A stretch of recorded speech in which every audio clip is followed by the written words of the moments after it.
অশোক খান্নার ধাবা প্রচন্ড ভাবে উন্নতি করেছিল। ওর ধাবায় সব সময় কাস্টমারের লাইন লেগে থাকতো। এরপরেও যে খাবারটা বেঁচে যেত ও রাত্রিবেলা গরিবদের সেটা দান করে দিত। এর জন্য ওর ব্যবসা ফুলে ফেঁপে ওঠে।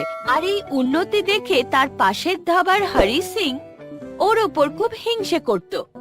ওই ইন্ডিয়া, এটা কি রে? খান্নার ধাবার তো চারিদিকে চর্চা, আমার সব গ্রাহক ওই দিকেই চলে যাচ্ছে। গ্রাহকের কষ্টের জন্য তুই কিছু করছিস না কেন ইন্ডিয়া? একটাই কাজ করতে পারি মালিক, আঁচের কয়লার মতো ওর ধাবাকেও জ্বালিয়ে দিতে পারি। শুভ কাজে দেরি কিসের? জ্বালিয়ে দে। এখন কি আমার চিতা জ্বলার অপেক্ষা করছি? তাহলে মনে করো আজ রাতেই ওর ধাবার সোহা।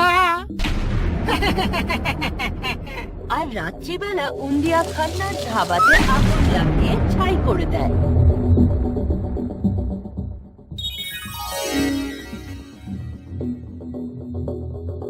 পরের দিন খান্না যখন ধাবার সামনে পৌঁছয় তখন ধাবার জায়গায় ছাই পড়ে থাকতে দেখে ও একেবারে অবাক হয়ে যায়।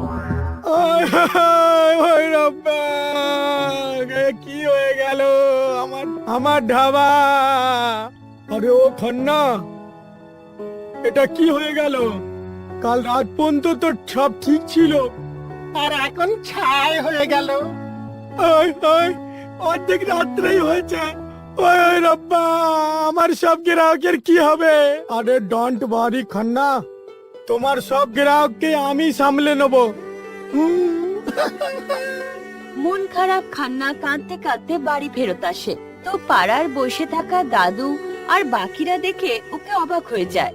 আরে বাবা খান্না, কি হয়েছে? অর্ধেক রাত্রে কি হয়েছে জানি না, আমার ধাবা জ্বলে পুড়ে ছাই হয়ে গেছে। মেরে রব্বা। আরে এতে কান্নার কি আছে? এইটা ভাব, যদি গ্রাহক ধাবায় থাকতো আর তুই ধাবায় থাকতিস তাহলে কি হতো ভাব। হ্যাঁ, শান্ত হয়ে যা। ভগবান যেটাই করে ভালোর জন্যই করে, বুঝলি? কি ভালো করলো দাদাজি। আরে এইটাই যদি বুঝতে পারতো মানুষ তাহলে আর কাঁদতো কেন? এবারে যা, সব ঠিক হয়ে যাবে। রাত্রিবেলাও খান্নার টেনশনে ঘুম আসে না। আর মাঝরাতেও খাট থেকে উঠে বাইরে বেরিয়ে যায়। টেনশনে ও নিজের ধাবার জায়গায় পড়ে থাকা ছাই দেখে বেখেয়ালে হাঁটতে হাঁটতে জঙ্গলে পৌঁছয়।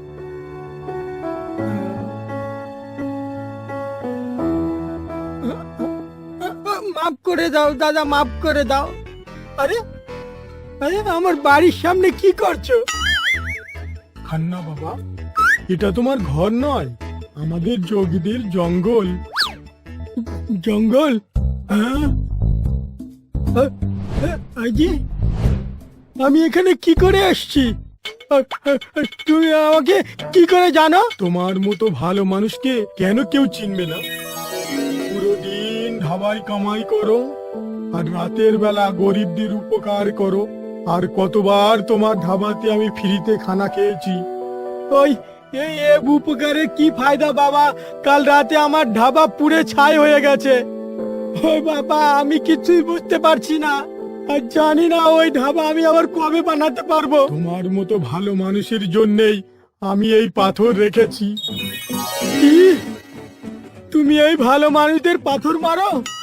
না বাবা, এটা কোনো মামুলি পাথর নয়, এটা আমার তপস্যার ফলস্বরূপ পাথর।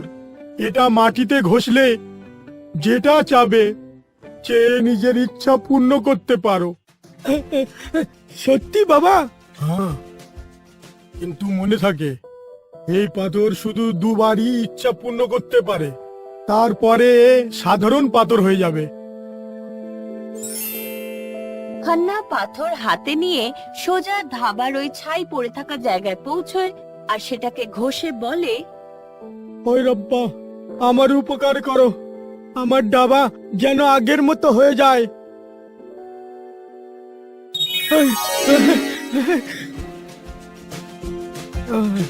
রাব্বা, ওই আর এতক্ষণ পর্যন্ত তো আমার অনেক গ্রাহক এসে যেত, এতক্ষণ পর্যন্ত একটাও এলো না। ওই হ্যাঁ, বাবাজি বলেছিল যে এই পাথরে দুবারই কাজ করতে পারে। আমার ধাবাতে ডবল কাস্টমার আসে।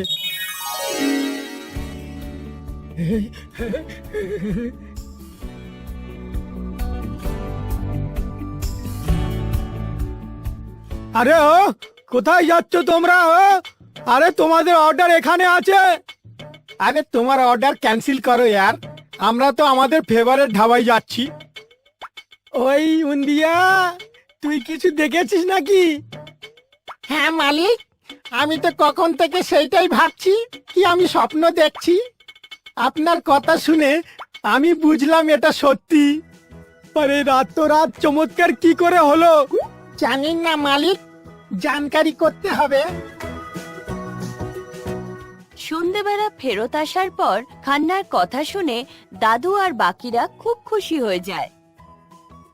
ওরে বাবা, কি বলছি, আগের থেকেও অনেক গ্রাহক বেড়ে গেছে।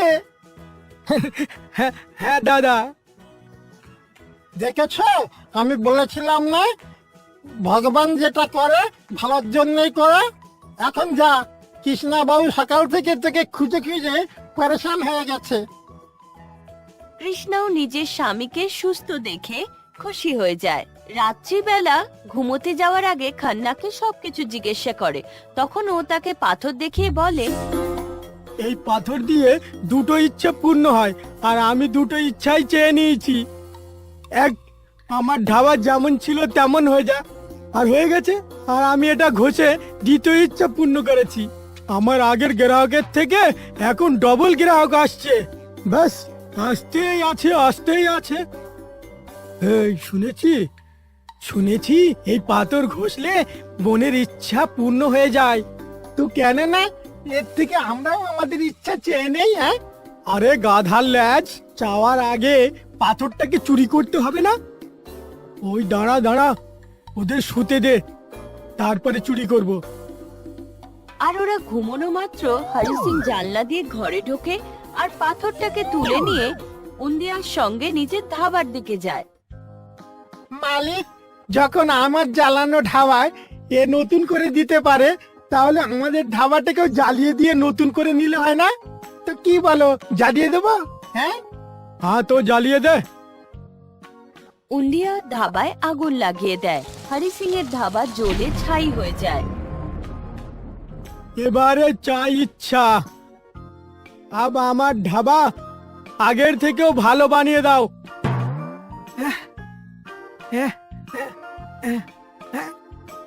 আরে আমি বলছি, আমার ধাবা আগের থেকেও ভালো আর নতুন বানিয়ে দাও। আরে এ ধাবা তো তৈরি হচ্ছে না। আরে মালিক, একটা কাজ করো, এবারে গ্রাহক চেয়ে নাও। আরে ধাবা না তৈরি হলে গ্রাহক নিয়ে কি করব? আরে হতে পারে আপনার ইচ্ছাটা উল্টো পূর্ণ হবে, প্রথমে কাস্টমার তারপরে ধাবা। হ্যাঁ কারেক্ট, আমার আগের থেকেও বেশি গ্রাহক দিয়ে দাও। আরে আমি বলছি, আমার আগের থেকেও বেশি গ্রাহক দিয়ে দাও। আরে এ কোনো ইচ্ছা পূর্ণ করছে না কেন? আরে বাপ রে, মনে হচ্ছে এই ধাবাও তোমার হাত থেকে গেছে। এসব তোর জন্য আছে, তোর জন্যে। আরে কোনো অন্য ইচ্ছা চেয়ে নিতাম, তোর ধাবা জ্বালানোর আইডিয়া দেওয়ার কি দরকার ছিল? ওই আমার ধাবা, আরে বরবাদ হয়ে গেছি আমি রে। কি করলি তুই? আমার ধাবা জ্বালিয়ে দিলি। সকালবেলা খান্না যখন ধাবা পুড়ে যাওয়ার কথা জিজ্ঞেস করে, তখন পাথরটা দিয়ে সব কথা বলে। ওই বন্ধু, তুই আমার জিজ্ঞেস করতে পারতিস, এই পাথর তো শুধু দুবারই ইচ্ছা পূর্ণ করে, আর ওই দুই ইচ্ছা তো আমি চেয়ে নিয়েছি। ওই আর এটা তো আমি সাধারণ পাথর হয়ে গেছে।